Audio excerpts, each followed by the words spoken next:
ഈ അർജുനായെങ്കി ഇപ്പോഴും എവിടെയോ ഒളിവിലിരിപ്പുണ്ട്. ഇയാൾക്ക് വേണ്ടി പോലീസ് ചുറ്റി പായുന്നുണ്ട്, പരക്കം പായുന്നുണ്ട്, എങ്ങനെയും പിടികൂടുമെന്ന് പറയുന്നുണ്ട്. ഇയാൾ ഈ ടോൾ പ്ലാസ കടക്കുന്ന ദൃശ്യങ്ങളൊക്കെ പുറത്തു വന്നു. ഇയാളുടെ സഹോദരൻ അടക്കമുള്ള ആളുകൾ പോലീസിന്റെ കസ്റ്റഡിയിലാണ്. അവരെയൊക്കെ ചോദ്യം ചെയ്ത് വരികയാണ്.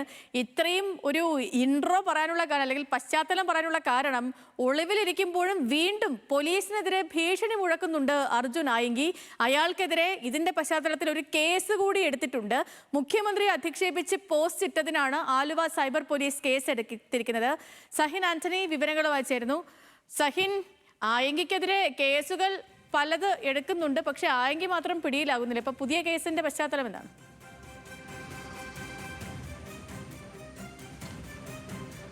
തീർച്ചയായിട്ടും സേതു, അങ്ങനെ തന്നെയാണ്. കാരണം അർജുനായകിക്കെതിരെ നിരവധി കേസുകൾ ഇപ്പോൾ പോലീസ് രജിസ്റ്റർ ചെയ്ത് കഴിഞ്ഞു. കണ്ണൂരും ഒപ്പം തന്നെ തൃശ്ശൂരും എറണാകുളത്തും എല്ലാമായി ഇപ്പോൾ ആലുവയിൽ ഏറ്റവും ഒടുവിൽ പുതിയൊരു കേസ് രജിസ്റ്റർ ചെയ്തിരിക്കുകയാണ്. അത് മുഖ്യമന്ത്രിയെ അധിക്ഷേപിച്ചതിനാണ് ഇയാൾക്കെതിരെ കേസ് രജിസ്റ്റർ ചെയ്തിരിക്കുന്നത്. 2 ദിവസം മുൻപ് ഇയാൾ ഫേസ്ബുക്കിലിട്ട പോസ്റ്റിന്റെ അടിസ്ഥാനത്തിലാണ് പോലീസ് കേസെടുത്തിരിക്കുന്നത്. മുഖ്യമന്ത്രിയെ അധിക്ഷേപിച്ചുകൊണ്ട് ഇയാൾ സംസാരിച്ചിരിക്കുന്നു. ഇതിന്റെ അടിസ്ഥാനത്തിൽ ആലുവ പോലീസ് ഇയാൾക്കെതിരെ കേസ് രജിസ്റ്റർ ചെയ്തിരിക്കുകയാണ്. നിലവിൽ 5 കേസുകളാണ് അർജുൻ ആയങ്കിക്കെതിരെ ഈ ഒളിവ് ആരംഭിച്ചതിന് ശേഷം പോലീസ് രജിസ്റ്റർ ചെയ്തിരിക്കുന്നത്.